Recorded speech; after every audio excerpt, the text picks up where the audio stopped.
My name is Amanda. I'm a registered dietitian. I work with Laura Moretti in her private practice. We have locations in both Newton and Davis Square in Somerville. And along with being a dietitian, I'm also a personal trainer. So I work at a few gyms in the city. And I'm a former Division I athlete. So I've always had a passion for athletes and a passion for sports nutrition. So I'm excited that that passion brought me here today. Okay, so a little bit about why nutrition matters. So nutrition is a preventative way to support normal growth and development, metabolic processes, and to correct primary imbalances in our metabolic conditions. So basically, we need nutrition to be able to support our growth, to support our metabolism, and to make sure that we're living a healthy, strong life. So a lot of times people ask, what does proper nutrition mean? And I think there's a lot of talk out in the world of like, oh, it's this diet, or it's this way of eating, or these foods are good or bad. And I really like to make it very simple and say that proper nutrition means that we need to have or take in an adequate amount of protein. We need carbohydrates, we need fats, and we need vitamins and minerals, which come from all of those foods to perform our daily functions. And we'll go through kind of some of those food groups in detail. So the biggest message I like to say is that we need to eat. And a lot of times we can feel fearful of eating because there is so much talk out in the world. So I like to say that we need to first eat consistently throughout the day in order to provide our body with needed energy. So we find that when we're eating, we're having breakfast, we're having lunch, we're having dinner, we're having snacks. This leads to providing our body with enough energy, and it leads to balanced blood sugar. So I think that's really important in terms of metabolic health, and especially cardiovascular health. We want to make sure that our blood sugar is balanced throughout the day, so that we're not having these bursts of energies and then these drops in energy that can lead us feeling tired. So I think the biggest thing is eating consistently. The second message when we think about proper nutrition is balancing nutrient-dense foods with fun foods. So I like to say that we need to eat both to fuel our body and make sure that it's a pleasurable experience. So we know that there's some foods that we would say are nutritionally dense. And a lot of times people might say, well, these are healthy foods. I like to say nutritionally dense, meaning that they have, a lot of great macronutrients that we need. They have a lot of vitamins and minerals that we need. And we know that there's some foods that are maybe less nutritionally dense. So they might not have the amount of vitamins or minerals that other foods have. But it doesn't mean that those foods are bad. And I think a lot of times that unhealthy connotation prevents us from actually enjoying those foods. So I like to say that proper nutrition involves both, eating all of those nutrient-dense foods and eating some of those fun foods, because what is life without a cookie or a piece of cake or an ice cream, right? We need those foods in our lives, even if they're a little bit less nutrient-dense than others. The third message I like to say about nutrition is that we want to find foods that really suit our taste and our lifestyle. I think preparing foods is or the ways that we prepare foods is a really important way to maybe, change the taste of food, make it taste a little bit better. I know I've worked with a lot of clients who are like, oh, I hate vegetables. And they're so used to just steaming the vegetable with no herbs, no seasonings, and no real taste besides just the vegetable itself. And so, in our practice, we learn like, okay, can we alter that taste a little bit? Can we maybe add some herbs on there, some spices? What if we drizzle a little bit of olive oil on there? And we find that, it actually tastes a little bit better. I'm more willing to eat it. So I think when we're thinking about, okay, I want to change my lifestyle, my habits, and I want to change up my foods, taking into consideration, how can I make this taste good as well? And the fourth point I like to say is that, we want to eat a variety of foods to benefit from those different vitamins and minerals. And a lot of times we can get stuck in variety and saying like, well, how can I actually eat other foods. I'm so used to eating the same foods. And I would say a good way to challenge this is really exploring new foods. And I know right now is a really hard time to do that. It's hard to get to the grocery store. It's hard to have access to the foods we may be used to eating. And I like to acknowledge that struggle and say, maybe down the line, this is a place to, maybe I'm exploring a new grain today, or a new vegetable, and how does that make me feel? Do I like it? Do I want to add this into my daily intake? Because I think we can really benefit from a variety of different foods. All right, so we'll go a little bit into what balanced eating means. So some key food groups that I want to highlight include our protein foods, which we probably all know a lot of our poultry, so like chicken or turkey, lean meats, fish, eggs, legumes like beans, tofu, and then dairy. Those would be our protein sources. And we know that protein is really important because it helps preserve our lean muscle mass. And so we know that we want to balance that in with our day. It also is really important, and I'll get into this a little bit when we look at our plate, but it's really important in helping us balance our blood sugar. So if we're struggling to keep our glucose levels within normal limits, adding some more protein to our day can sometimes be helpful.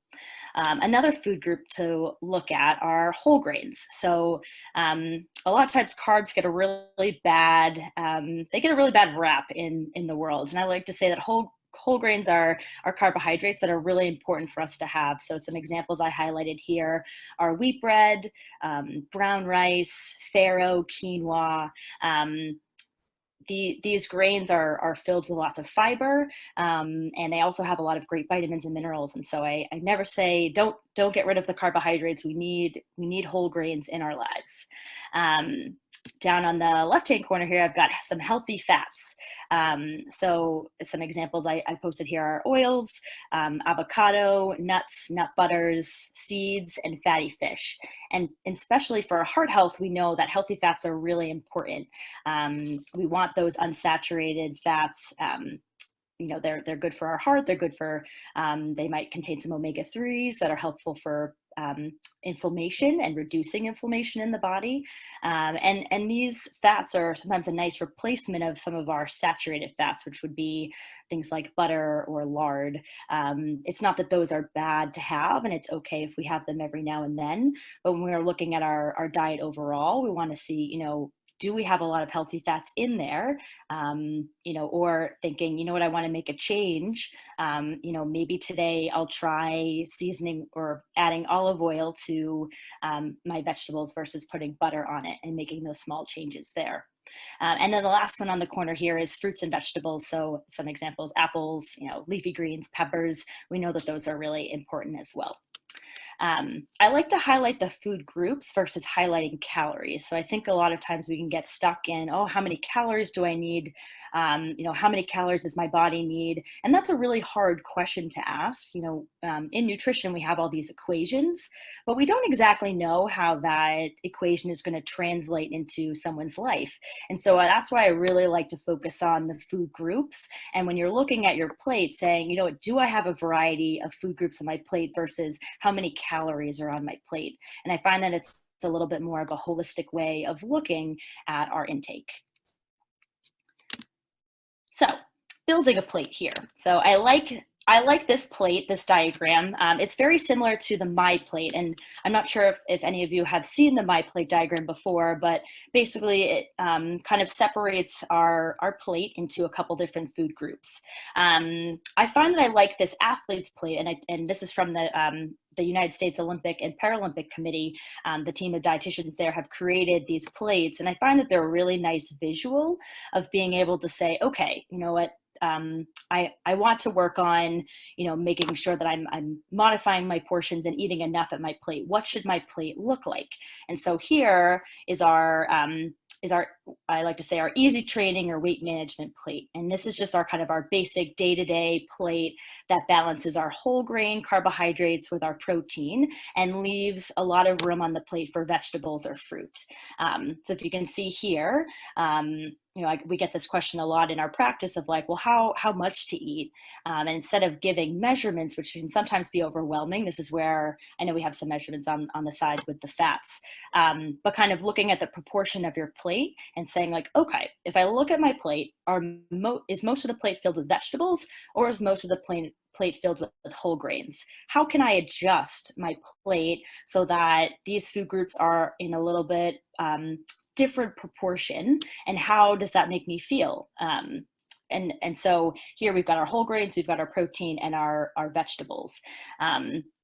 And I'll do a quick note about blood sugar management here, is that we know that whole grains are going to, they can raise our blood sugar. And so it's important, instead of completely getting rid of them, because we know that they provide us energy, I like to think about, okay, if I have, a food group on my plate that's going to raise my blood sugar, how can I also kind of blunt the blood sugar response? What else do I need on my plate so that I don't feel, so I feel a little bit more balanced? And so that would be the inclusion of protein and then our fibrous vegetables or fibrous fruit. On the right-hand side here, we have some portions. And so this can sometimes be helpful for people that are just starting out with figuring out how much they need to eat. It can be helpful to use your hand. So we usually say the palm of our hand is about 3 to 4 ounces of meat. If we look at a fist, that's usually about a cupful. So we usually say this is good for vegetables. A cupped hand is about a half a cup. The example we put here is rice. And so sometimes that can be a good starting place. For a lot of people, that's too small. So you might need 2 cupped handfuls, right? But it kind of is a nice way of measuring out and seeing, it is a half cup too small? Do I need a full cup? And being able to ask yourself some of those reflective questions. And then we usually say the tip of our thumb can be helpful for looking at fats. So another plate, same Olympic committee here. This is for if your training is building. So this is for if someone is deciding, okay, I am working out a lot more. I feel like that easy plate is just not enough food. And we know that as our training increases or we're exercising more, we say our easy plate needs to be upgraded to our moderate training plate. And so that means having a little bit more carbohydrates. So we know that carbohydrates are our main fuel source when we're exercising. And so if you're noticing like, okay, I've been exercising, I've been walking more, I'm feeling a little bit more hungry, this is another plate to look at. We can see here that the whole grains plate portion of the plate has increased slightly, and we might have decreased a little bit of the vegetables, but we still have that nice balance on our plate of these 3 food groups, and we don't see one really dominating the other. So I think that's kind of a nice visual when you're looking down at your plate or in a bowl and saying like, okay, like, do I have enough color on my plate? Do I have some protein? Do I have some whole grains here? I put in a couple pointers here too. So just kind of what I said is, noticing how the proportions have changed and saying like, how does this make me feel? Do I feel better? Or do I feel overly full? Maybe I need to eat, go back to the easy plate. And I like this moderate plate, especially for breakfast, because I think sometimes when we first wake up in the morning, we have a whole day ahead. We really want to make sure that we're eating a good breakfast that's filled with carbohydrates and protein to really start our day and fuel ourselves for the day. And so this can sometimes be a nice like breakfast plate, whereas the easy day might be a good lunch or dinner plate. Some more nutrients to consider when we're thinking about heart health. So I think a big one is cholesterol. So cholesterol is kind of or at least when I think of heart health, I'm always sometimes thinking like, oh, cholesterol levels. And I want to say that an old recommendation is that we need to restrict dietary cholesterol. And so the biggest, I think the food that had a bad rap, and that in that area was eggs and egg yolks. I like to say that egg yolks are no longer the enemy. We don't necessarily need to restrict our cholesterol. So some big cholesterol foods would be eggs or even shrimp.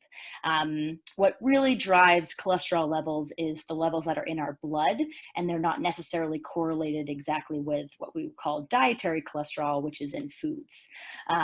What's important to think about in terms of cholesterol is looking at the saturated fats that we're eating and the trans fats. So as I said earlier, saturated fats are a good example would be like butter or lard or really high fat dairy. And it's not that we can never have those things, and it's okay to have them in small amounts. But if you're taking a step back or working with a dietitian to say like, okay, I want to improve my cholesterol levels. How do I do that? Taking an honest look at your day and saying, okay, I'm eating a lot of butter throughout the day. Can I switch this to olive oil? Can I try another unsaturated fat in place of the saturated fat? And will I see some effects on my cholesterol levels? Secondly, another important nutrient to consider in terms of heart health is fiber. And fiber is actually important in lowering our cholesterol. So we know that high intakes of fiber are associated with a lower incidence of cardiovascular disease.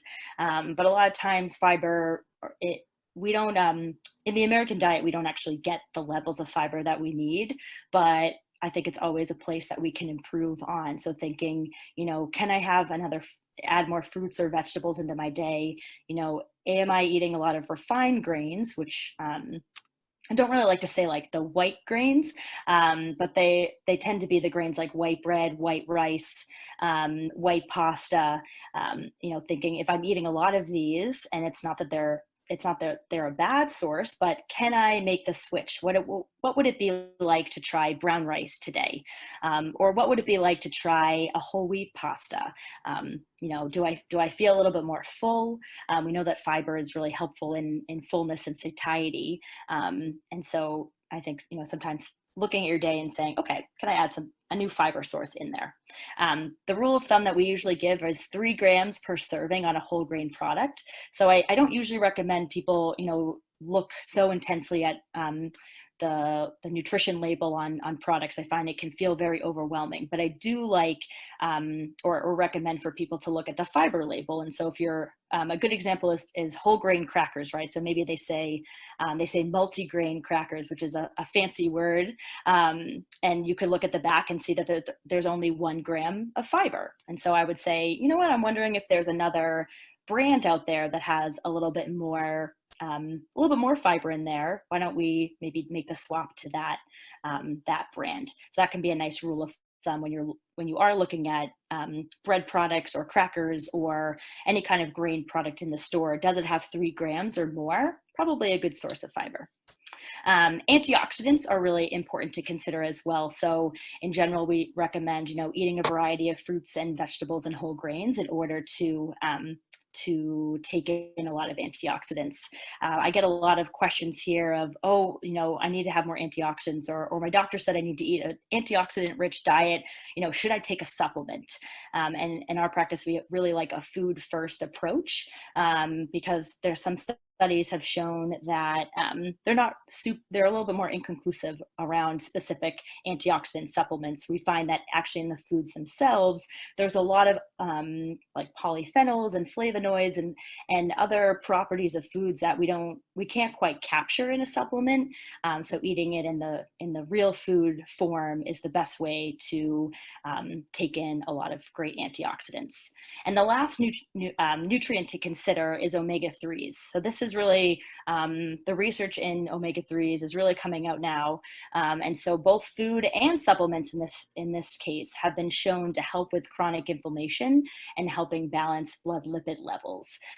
So omega-3s are in some food sources, somewhat limited, but foods like fish and seafood. So some examples of fatty fish, we like to say, would be salmon or herring, sardines, or trout. And then on a plant side, we find omega-3s in foods like walnuts, chia seed, flaxseed, avocados. And then recently I've seen more omega-3s being fortified, which means that they're added to milk and eggs. So getting in some omega-3s I think is really important for heart health. And so I always recommend for people to, if they like fish, maybe you're always used to having chicken every night of the week. What if you tried salmon one night? How would that work for you and your family? Or if you're making oatmeal in the morning, can you add some walnuts on top? Or if you're making a smoothie, right? Like, can you throw in some chia seeds in there to add a little bit extra omega-3s? If you're looking at this food list and you're like, oh, I don't like any of those foods, that sounds terrible. And, working with your doctor, would a supplement be helpful in your case? I find that the omega-3 supplements have been shown to be helpful. And so what we're looking for is a combination of EPA and DHA. And those are typically found in fish or fish oil. And the goal is for 1 gram combined. So a thing I like to say is really making sure that you're looking at the supplements that you're buying, and even maybe if you're thinking about a brand, maybe bringing that in with your doctor so that you can look together with your doctor or dietitian on whether that would be a good supplement. So a lot of brands, because they're not regulated, they just say 1,000 milligrams of fish oil. But then when you actually look at the back and you look to see, well, how much EPA and DHA is in there, it might only be 500. So the goal is really making sure that you're getting 1,000 of the EPA and the DHA for it to be a really good supplement. And again, I like a food first approach, but if you do want the supplement, one brand that I like is the Nordic Naturals. I find that they can be a good brand. And I'm not sponsored by them, but I just like that brand. So we talked about our balanced plate, but I think an important piece of eating is our snacks. A lot of times, everyone's like, oh, don't snack, you're going to snack all day long. Or sometimes I hear, oh, like, I just feel like I'm snacking all day. And especially right now during the pandemic when we're inside, most of the time it can feel like we're always reaching into the cabinet or reaching into the refrigerator. And so I like to teach about making sure that when we're eating a snack, we're really balancing it, meaning that we're pairing both a carbohydrate and a protein or fat source. As I had said earlier, carbohydrates are our main energy source, but they don't necessarily keep us full. And when we eat them, we could eat a lot of them because we're not really feeling the sense of fullness that we might feel if we're eating protein or fat. The example I like to give is we probably couldn't eat like endless amounts of chicken, but we probably could eat like endless amounts of pretzels. And so I find it helpful to really make sure that when we are snacking, we're pairing both that carbohydrate that's going to give us some energy, and then something with protein and fat that's going to help us feel full, so that we can have our snack, we eat it, we feel good, but then we're able to kind of walk away from the kitchen and maybe wait until we have our next meal. So I gave some examples there. And so some examples would be like an apple and peanut butter, pretzels and peanut butter, berries and Greek yogurt. So in these combinations here, the apple, the pretzels, the berries, those are going to be sources of carbohydrate that are going to give us energy. And then the peanut butter and the Greek yogurt is going to be a really good source of protein, and that's going to help us feel full. And so that we're able to, again, have our snack, eat it, enjoy it. Clearly, if we wanted a snack, we were hungry, which means that our body's looking for fuel, but that we feel full after, and we're able to, walk away from the kitchen and go on with our day. I'll leave this up here in case anyone wants to write a couple down. All right. On top of the balanced snacks, and since this is a presentation focused on kind of fueling and exercising for our heart, I wanted to kind of point out a couple pre-workout snacks that I really love and that we kind of talk about a lot in my practice. And so if we're thinking about, okay, I'm going to exercise, but I feel a little bit hungry, what should I eat? And I get that question a lot of like, what should I have before I work out? And I like to say, carbohydrate focused snack right before we work out is typically going to digest better than a carbohydrate and protein snack, because protein takes a little bit longer to digest. A good example is if you were, say, you're going to go out for a walk and you have, a really big lunch that had, a lot of protein and maybe a sauce in there, and then you're walking, you're like, oh, my stomach feels a little funny.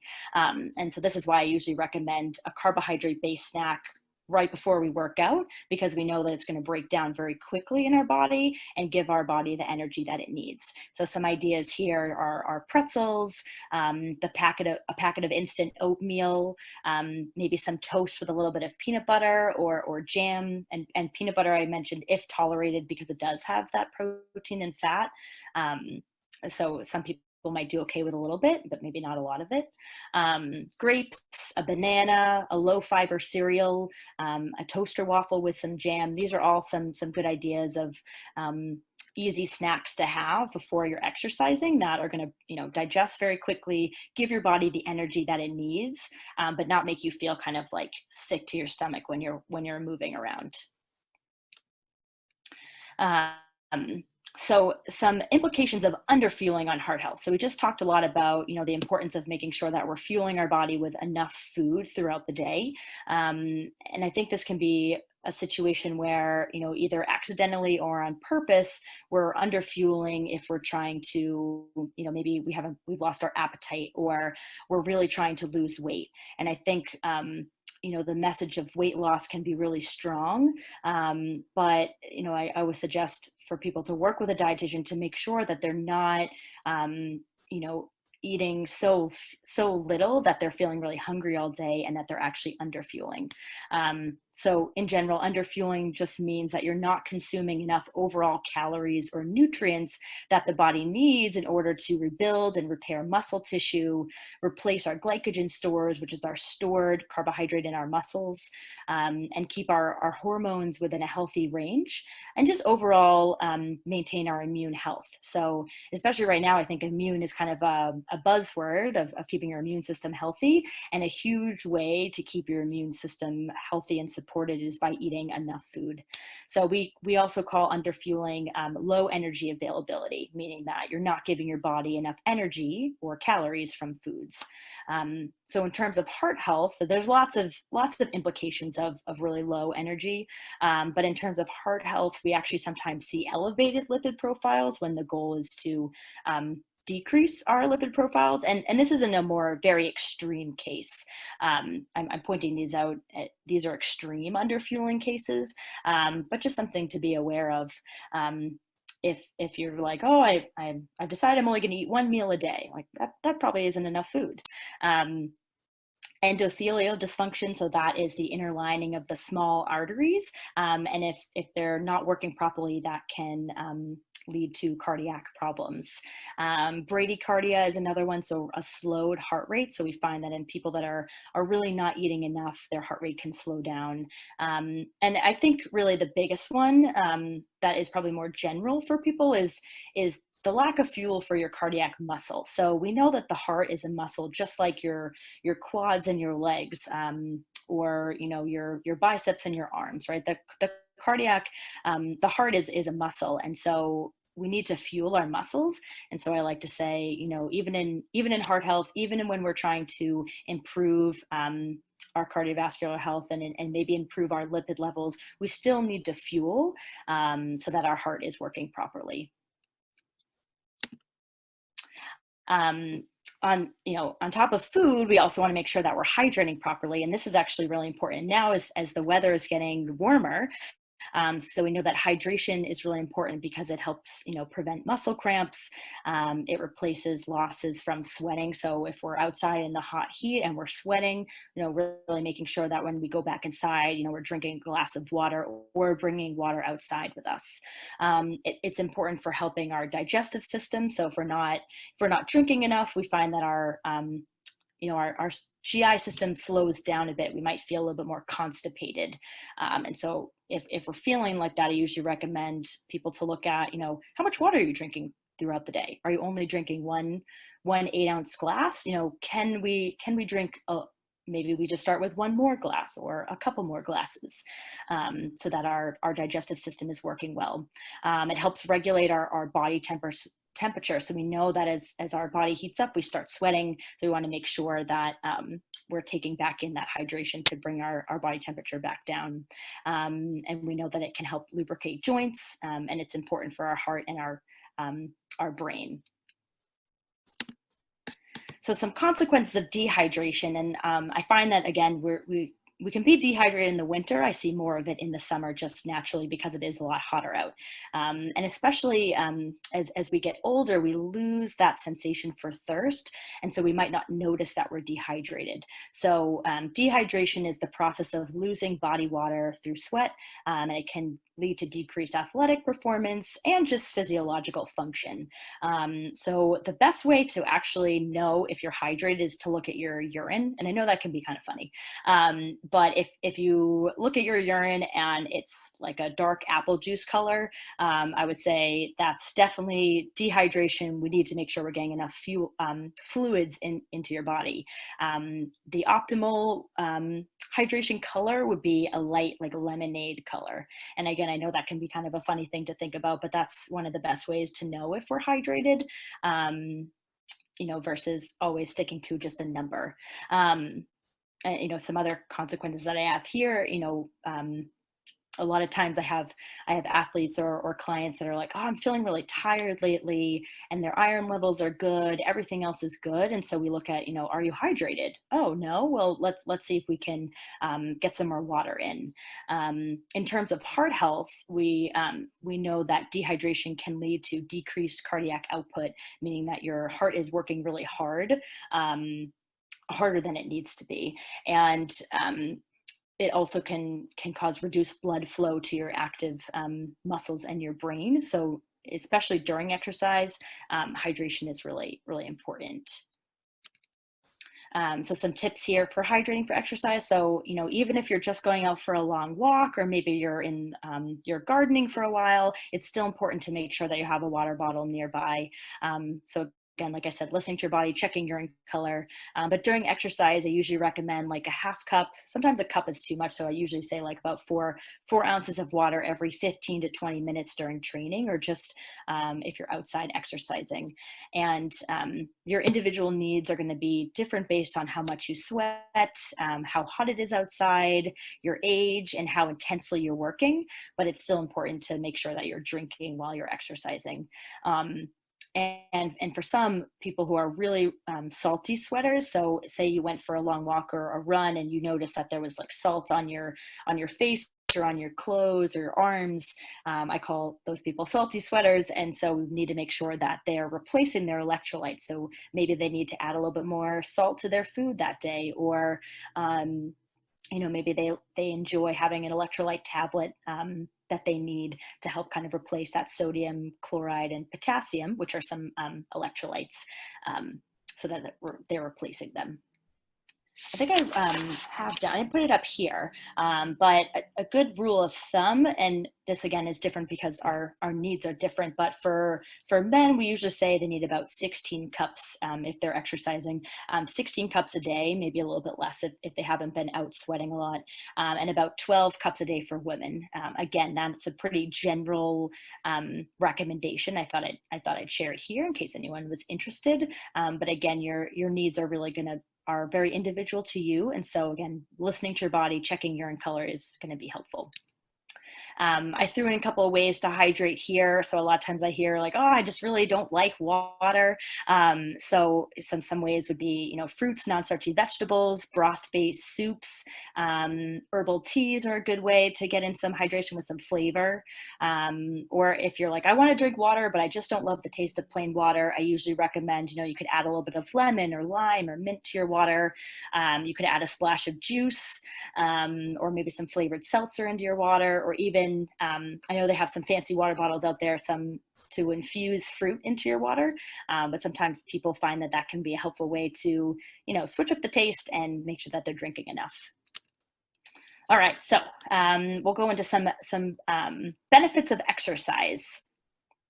So there's lots of benefits to exercise, and we probably won't get get to them all here, but some ones I wanted to highlight are that the first one is that it helps improve our mood. So we know that it can help reduce stress. It can help us produce endorphins that make us feel happy. Sometimes, if we're struggling with anxiety or depression, sometimes just getting out for a walk or doing some exercise can maybe help decrease that sense of anxiety that we're feeling. We know that it's good for a strong heart. So we know that when we're doing cardiovascular exercise, we're working our heart, we're making it stronger. So it's really important in that sense.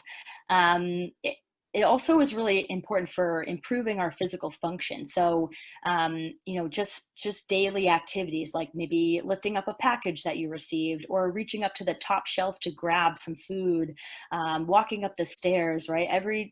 Those all need muscles. And so by exercising, we're making sure that we're using our muscles, we're making them stronger so that those, I like to call them activities of daily living, are, we're able to do them without hurting ourselves. I think a big one is reaching down to grab a box, right? If our leg muscles aren't super strong, sometimes we might reach with our back and pull out our back. I know that's happened to me, and I'm sure that's maybe happened to a couple of you.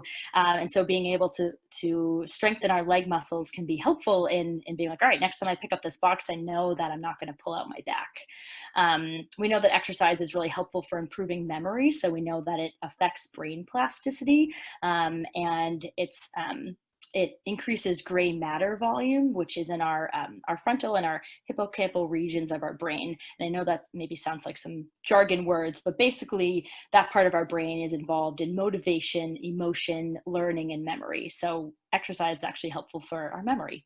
And on top of the physical function I explained, strong bones, strong muscles, especially if we're struggling with osteopenia or osteoporosis, we want to make sure that we're strengthening our bones and our muscles through some weight bearing activity, because that can help us prevent falls and strengthen the muscles around the bone. And the last two, better focus, mind-body connection, really just being able to clear our minds, feel more comfortable in our body and moving in our body. And we find that there can be a lot of benefits there. So some typical types of exercise that I highlight here are things like weight training, running, swimming, and cycling. So you might be looking at this list and being like, I don't like any of those exercises. And that's okay. I think sometimes we have this narrow mind of exercise, like, oh, like it only counts if I run, or if I cycle and I'm sweating, that means it counts, or I have to weight train, but I don't have any weights at home. And I always like to say that exercise doesn't, if you like these activities, I know I'm a big runner, I love to run, but if you don't love to run, don't run. There's plenty of other exercises that you can do that are enjoyable for you, and can still work your heart. So a couple alternative exercises here would be, I put in Zumba or dance, interval training. So maybe you're doing some body weight exercises and then you might do some cardio, whether it's maybe some jumping jacks or some jump squats. Pilates or bar, which is a little bit more low impact exercise, working our core, working our small muscles, and then boxing or kickboxing. I know right now, many of these studios are not open. If you're lucky and you have gone to a gym like this and now they have online classes, that can be a nice way to spend some time. But thinking of these when if when the world opens again, thinking of, do I want to try some Pilates? Do I want to, try Zumba? Is there a Zumba class going on in my town? I just give those examples, but I like to help people think outside of the box on exercise. A couple other ones that I wanted to highlight are walking, gardening, and yoga, because these are actually ones that we can really do now. And so walking, I think a lot of times people are like, oh, it's walking, it's nothing, it doesn't count, but actually has been shown to really help with our cardiovascular fitness. It's important for weight bearing, for those strong muscles and bones, and it's really beneficial if you're someone that's struggling with knee or back or ankle pain, and you really maybe used to love to run and now you can't really run anymore. Walking is a really amazing exercise, and I really recommend anyone do it and not feel that it doesn't count. Gardening is another great exercise as well. So it's been shown to help reduce stress. It can improve our strength, right? You might be like in a position kind of balancing the flower box, or you're kind of squatting at the ground. It can improve our balance, dexterity, so using our hands. It also has been shown to improve mood. And then the last one over here I wrote is yoga. A lot of times people are like, oh, yoga, I can't do it, I'm not flexible. But there's a lot of different kinds of yoga. And, even some gentle stretching yoga can be really beneficial. It can improve arterial relaxation. It can help lower blood pressure. It improves blood flow. And it's been shown to even help, in some cases, lower cholesterol and improve blood sugar levels, because you're still moving around and you're using sugar that you might have consumed earlier. So, I know I mentioned a lot of different exercises there, and the point I really like to drive home with exercise is that it really should be a joyful experience. A lot of times, we might be like, oh, I have to start exercising. Like, I've got to go an hour every single day. And we force ourselves to do an exercise that we really just don't enjoy. And so a big piece of joyful movement is finding an exercise that works for you and your lifestyle. So it's an approach to physical activity that really focuses on finding joy and pleasure in moving the body, versus doing it for needed weight loss or in improving a lab value that you saw. It's really kind of finding the joy in just moving your body and how that feels. It's a lens to see, can I find an exercise that feels good for me, versus punishing myself to either change my body size or burn off something that I ate earlier. And I really, the biggest one I like is that it's using joyful movement as a reframe for the mentality of like, if I don't sweat, it doesn't count, because we don't necessarily always have to sweat a lot. We do know that we want to work our heart and get our heart rate up. But even if you're not like pouring out sweat, but you move for about 30 minutes, that's still really good exercise. And that's still really a really good benefit for your body. So in rediscovering joyful movement, I like to ask the questions, and I encourage people to ask these questions to themselves of, what did you like to do as a kid? What exercise makes you happy? How can I make this more fun? Do I want to go with a friend? Do I want to join a community group in my town? Maybe I go with a daughter or a parent, and really recognizing, how does it feel to move my body? Does it feel good? Does this exercise make me feel stronger? And do I want to do more of it? And in thinking about exercise, I like to help people set SMART goals. And so I kind of put them out here. But basically, SMART really stands for specific, measurable, achievable, relevant, and timely goals. So breaking down each piece, the specifics. What do I want to achieve? All right, I put some examples here. I want to improve my health by walking 5 times a week. Or, I want to strengthen my heart. I'm going to walk 3 times a week, or I'm going to run, 2 times a week and box 2 times a week, right? So setting these specific goals of what you're trying to achieve. Measurable. How can I make this quantifiable, and really setting a goal for yourself? Like, I'm going to walk, maybe I wrote 30 minutes, but maybe you're only going to walk 10 minutes. I'm going to walk 10 minutes 3 times a week for the next month, and writing it down. It's something that you can measure. And at the end of the month, looking back and saying, you know what? I meant to walk 12 times. I walked 11. That's still amazing. Achievable. So is this a doable goal? A lot of times, people are like, oh, I'm going to start running every single day for an hour. And I'm going to do it for forever. And so you like to take a step back and say, okay, let's make sure that we can really achieve this goal. And once we achieve it, then we increase. So maybe right now we just commit to exercising twice a week, and maybe next month we try 3 times a week, and really achieving the goal and then working towards a higher goal. The piece about it being relevant, really finding a good intention behind your goal. A lot of times when the intention is weight loss, or I have to do it, or someone told me I have to do it, we just don't really follow through with it. So really finding a peaceful intention behind the goal. So, maybe I want to lower my risk for developing, cardiometabolic disease, or I want to be able to run around with my grandkids or my kids, right? So setting an intention of why you want to do it that really is relevant for you, because at the end of the day, it's you exercising and it's your health. It doesn't really matter what anyone else says around you. It's really what is relevant and important to you.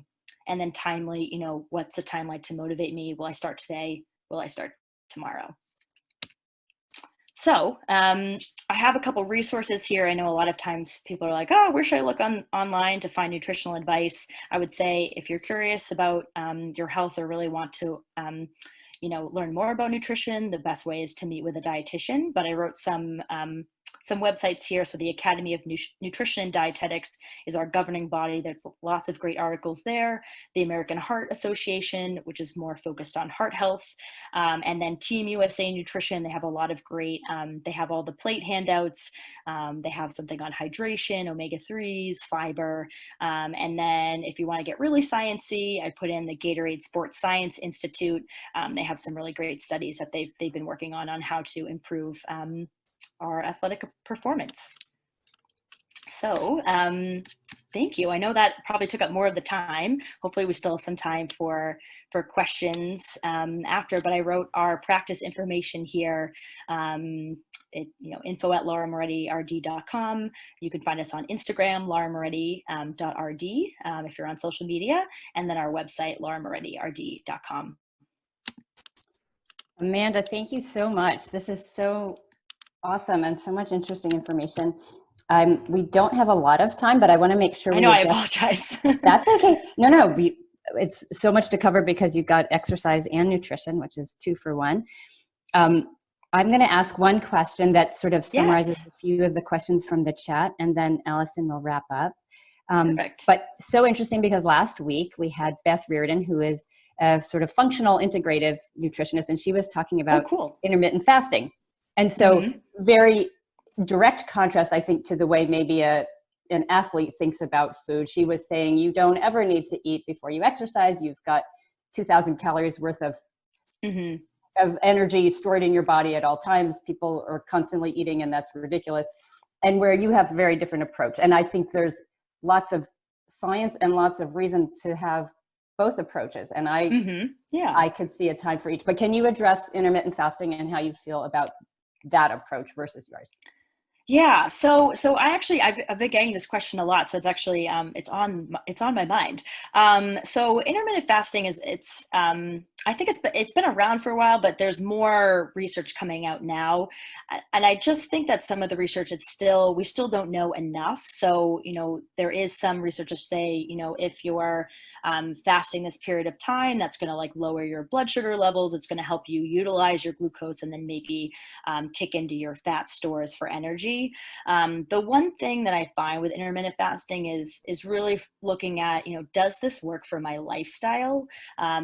So right now we kind of already fast, right? If you wake up at 8, you have breakfast at 9, and then you go to bed at 9, and you ate, your last meal was maybe 7, right? You're still having a full fast overnight because you're sleeping and you're not eating. So I think what happens sometimes is the times get really short, and really being careful of how short is your time frame of eating, and are you able to eat enough in that time frame? So some of the studies that have looked at weight loss have been like, people are losing weight on intermittent fasting, but then we look to see, how much are they eating? And it's really because they're in a caloric deficit. And so would they be able to achieve a little bit of a caloric deficit just eating normal times? So that's where some of the studies maybe are not fully addressing just yet. I also find, again, kind of like what I said, does it fit into your lifestyle? Like say your fast is from 7 to 3, but then you're going to your family's house for dinner at 6, or you're going out with friends for, I know right now there's not a lot of that going on, but you're going out with friends at 7 p.m. and do you miss that because of, you're on a strict time schedule, or do you allow those activities in your life? And so I think sometimes being able to, we focus so much on health and we forget sometimes the mental health piece of eating, right? Like eating is a community experience. And so are you going to miss out on that for this one piece of health, that could we achieve it in another way? I know that's a little long-winded, but those are my thoughts. That's perfect. And I do think it's different.